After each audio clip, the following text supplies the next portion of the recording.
Salut à tous et à toutes, les amoureux de telenovela, bienvenue sur votre chaîne, Yvan des Dramas. Aujourd'hui je vous présente le résumé de la série, La Force du Cœur, épisode 95. Mais avant de commencer, n'hésite surtout pas à t'abonner et à activer la cloche de notification pour ne rater aucune de nos prochaines publications. Maintenant que Miguel Valdés a appris toute la vérité au sujet de Estela, il vient donc dans sa maison pour arrêter celle-ci afin qu'elle paye pour ses crimes. Mais c'est de la folie tout ça! Qu'est-ce qui se passe ici?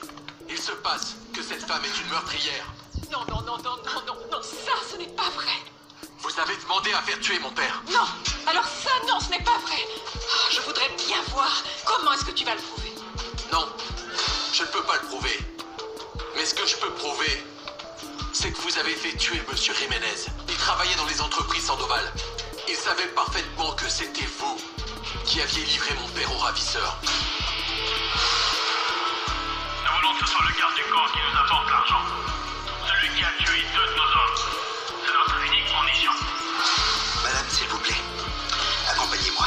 Vous allez devoir tout me raconter au commissariat.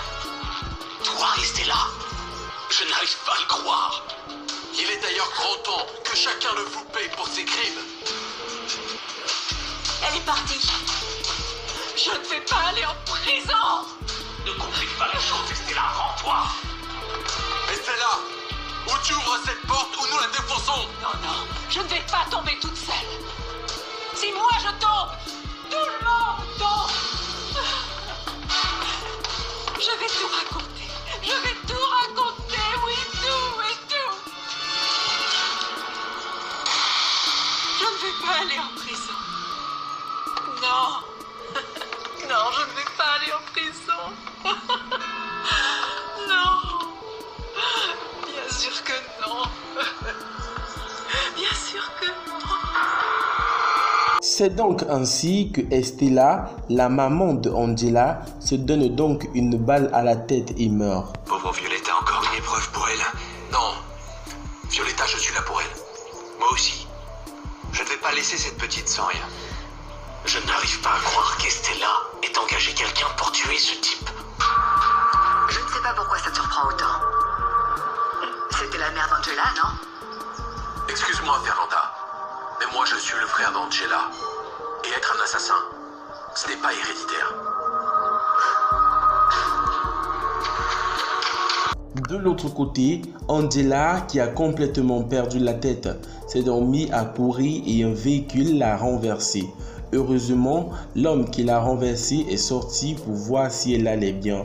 Lorsque celui-ci veut l'emmener à l'hôpital, la maman de Willy refuse.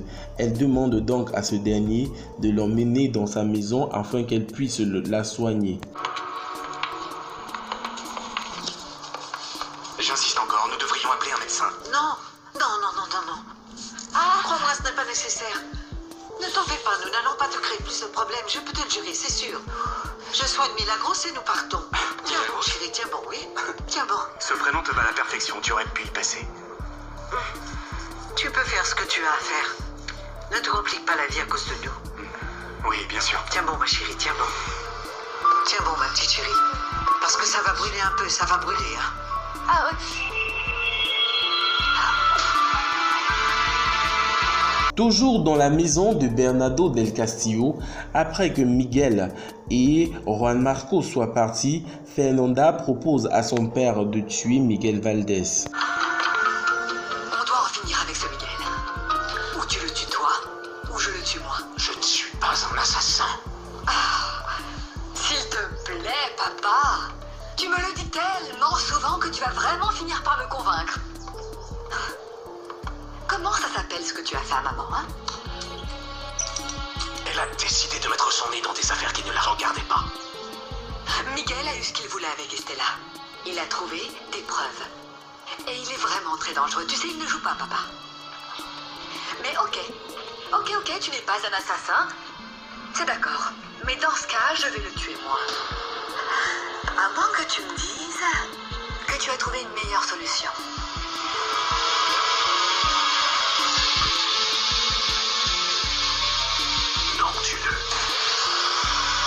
Dans l'appartement de Willy et de Samantha, ceux-ci sont tous les deux lorsque Miguel appelle Samantha pour l'informer que la maman de Angela s'est tuée dans le bureau de Bernardo del Castillo. T'es sous le choc après ce que m'a raconté Miguel. C'est terrible. C'est terrible, je n'arrive pas à imaginer Estella morte dans le bureau de papa. Cette femme me détestait. Elle a été capable d'engager un tueur à gages pour tuer un employé de la compagnie aérienne. Samy, viens là. Pardon. Nicolas? Willy.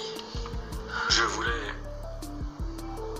voulais te présenter mes excuses parce que l'autre jour, je n'ai pas cru que tu étais malade. Pardonne-moi. Merci. De l'autre côté, Angela est en train de causer avec l'homme qui l'a fauché sur la route. Elle dit donc à celui-ci qu'elle a un numéro dans sa tête qu'elle aimerait bien appeler et celui-ci la prête donc main forte. J'ai un numéro de téléphone en tête qui revient. Et rien que ça, eh bien ça me rend dingue. Un numéro? Ah ben oui. Un numéro de téléphone. Tu veux l'appeler? Ah oui. Papa, il va falloir donner un coup de main à Violetta. Parce qu'elle est tellement seule, la pauvre petite. Déjà qu'Angela lui manque énormément. Un peu comme à toi.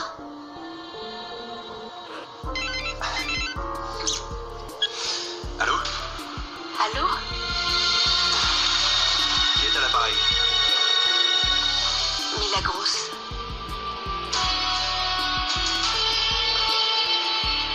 Milagros?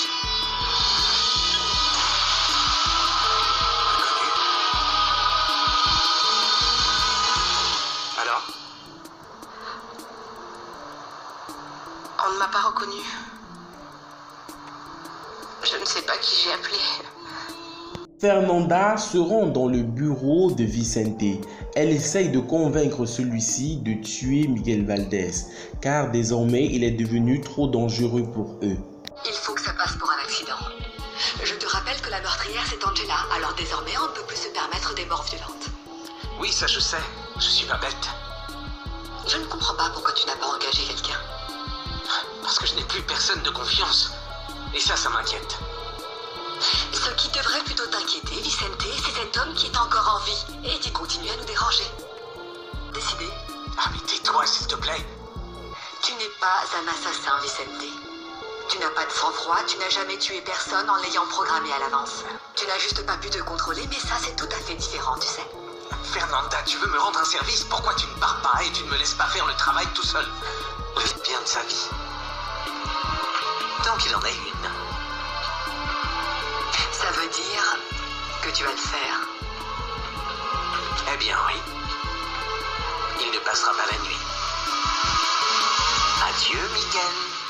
Dans la maison de Marcos, celui-ci n'est pas tranquille depuis qu'il a entendu une voix qui ressemblait à celle de Angela au téléphone. Je ne vais pas très bien depuis que j'ai entendu cette voix. Elle ressemblait à celle d'Angela, mais je sais que c'est impossible. Elle t'a dit qu'elle s'appelait Milagros? Oui. Je ne connais personne de ce nom. Et en plus, elle a raccroché. Bon, il faudrait que je vous parle. Je ne veux pas amener d'ennui au patron qui gère un problème avec son fils et c'est pour ça que je dois partir. Partir où ça? On m'a demandé expressément de retourner travailler avec Luciana. Je te demande s'il te plaît de te trouver un autre garde du corps. J'ai pensé à Miguel. D'accord, ça me semble bien. Ah, ça te paraît bien? Eh bien moi non. Attends Pablo, c'est sérieux. Tu préfères la protéger elle que moi? Comment tu peux me faire ça? Oh, t'es un traître Pablo. Pablo, on m'a appelé d'un portable avec un numéro inconnu. Est-ce qu'on peut localiser l'appel? Tu pourrais m'aider? Oui, on peut essayer. De l'autre côté, dans l'endroit où Angela et la maman de Willy ont trouvé refuge.